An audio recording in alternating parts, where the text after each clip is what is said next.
குமரியில் கடந்த வாரத்தில் நடைபெற்ற நகை திருட்டு சம்பவங்கள். நகை உரிமையாளரின் பெயர் அன்புகனி. சம்பவம் நடைபெற்ற இடம் கன்னியாகுமரி விடுதி. நகையின் அளவு 2 பவுன். நடந்தது என்ன? தனது பேரக் குழந்தைக்கு பெயர் சூட்டும் விழாவிற்கு மதுரையிலிருந்து கன்னியாகுமரி வந்து அங்குள்ள விடுதியில் தங்கிய போது அறைக்குள் புகுந்து மர்ம நபர்கள் கைவரிசை காட்டியுள்ளனர்.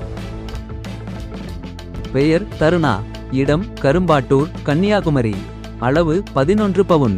நடந்தது உறவினர் வீட்டுக்குச் சென்றுவிட்டு இருசக்கர வாகனத்தில் வீடு திரும்பியபோது ஏற்பட்ட விபத்தில் சம்பவ இடத்திலேயே உயிரிழந்தபோது மர்ம நபர்கள் சடலத்திலிருந்து நகையை திருடியுள்ளனர்.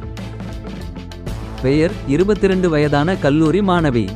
இடம் வெள்ளமடம். அளவு 6.5 பவுன். நடந்தது இன்ஸ்டாகிராமில் திருமணம் செய்வதாக ஆசைவார்த்தை கூறி மாணவியின் பழகி அவரை பலாத்காரம் செய்து ஏமாற்றி நகை மோசடி.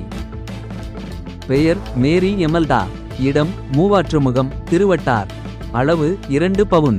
நடந்தது மார்த்தாண்டத்தில் தனியார் நிதி நிறுவனத்தில் அடகு வைத்திருந்த நகையை மீட்டு பஸ்ஸில் வீட்டிற்கு புறப்பட்டபோது மர்ம நபர்கள் நகை இருந்த மணி பர்ஸை திருடியுள்ளனர்.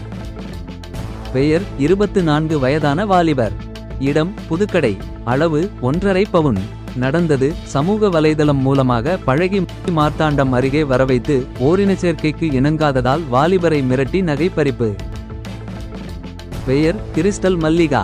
இடம் கட்டிமாங்கோடு. அளவு 3 பவுன். நடந்தது தனது 2 குழந்தைகளுடன் அக்கா வீட்டிற்கு தூங்க சென்றபோது இரவில் வீட்டின் கதவை உடைத்து பீரோவில் இருந்த நகையை திருடர்கள் திருடியுள்ளனர். பெயர் இந்திரா. இடம் கோட்டார். அளவு 2.5 பவுன். நடந்தது வங்கியில் அடகு வைப்பதற்காக நகையுடன் பஸ் ஏறி வங்கி சென்றபோது கூட்ட நெரிசலை பயன்படுத்தி மர்ம நபர்கள் நகையை திருடியுள்ளனர்.